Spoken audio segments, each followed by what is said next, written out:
Thot Allahu i Madhreshëm: Men amila salihan min dhakarin aw untha wa huwa mu'min. Kush bën vepër të mirë, qoftë mashkull ose femër, duke qenë besimtar, falanuhyiyannahu hayatan tayyibah, ne do t'i japim atij një jetë të mirë në këtë botë. E në ahiret, wala najziyannahum ajrahum bi ahsani ma kanu ya'malun. Në ahiret do t'i japim shpërblimin më të mirë për veprat e tyre. Pra ndër shkaqet më të rëndësishme për një jetë të mirë janë tre. E para është besimi i sinqert në Allahun e Madhreshëm, të vetëm dhe të pashoq. Andaj i thot Allahu: Men amila salihan min dhakarin aw untha wa huwa mu'min. Kush bën vepër të mirë, qoftë mashkull ose femër, duke qenë besimtar. Pra besimi është kushti i parë për një jetë të mirë. Allahu e ka kushtëzuar besimin që vepra e mirë të sjellë dobi. Sa herë që robi e njeh Zotin e tij ashtu siç duhet, me emrat dhe cilësitë e tij, i mbështetet vetëm Allahut, shpreson në mëshirën e Allahut, atëherë shpirti është në paqe, në siguri dhe realizohet jeta e mirë. Besimi në Allahun është themeli kryesor për një shpirt të mirë dhe për një jetë të mirë. Wa men yu'min billahi yahdi qalbah. E kush beson në Allahun, Allahu e udhëzon, e drejton zemrën e tij, duke e mbushur me kënaqësi, qetësi dhe shpresë. Kjo është e para. E dyta, veprat e mira. Men amila saliha. Kush bën vepra të mira.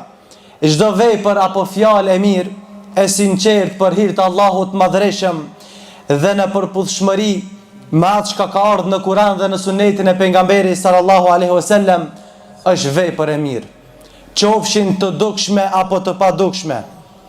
Sikurse devotshmëria, kërkimi i faljes, namazi, agjërimi, respekti prindve dhe shumë gjëra të tjerë që Islami inkurajon dhe urdhëron. E treta është përmendja Allahut Madhreshëm, dhikri.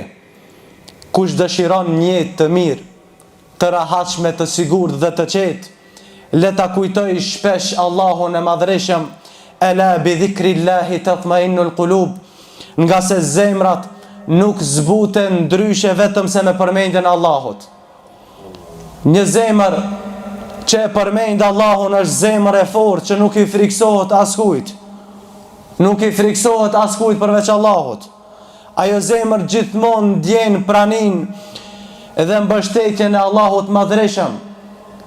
Siç ka ardhur në një hadith kutsi, të cilin transmeton Abu Huraira radhiyallahu anhu nga pejgamberi sallallahu alaihi wasallam, ku Allahu i Madhreshëm thot: Unë jam me robin tim përderisa ai më përmend mua dhe buzët e tij lëvizin për shkakun tim.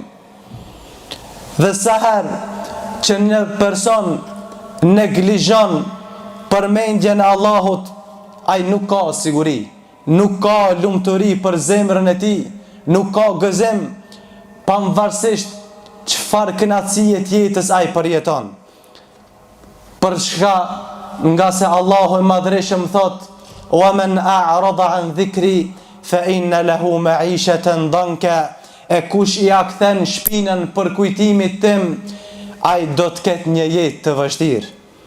Pra kuptimi më i gjerë i ajetit është se kush u kthen shpinën këshillave dhe porosive të Allahut Madhreshëm, nuk i pranon e nuk i përgjigjet atyre, ai ka për të kaluar një jetë të vështirë në këtë dunja. Pra, kjo vëllezër është jeta e mirë, pavarësisht statusit tënd social, ekonomik apo shëndetësor, përderisa zemrën e ki të qetë, të rahatshme, të sigurt dhe të gëzuar, atëherë posedon një jetë të mirë.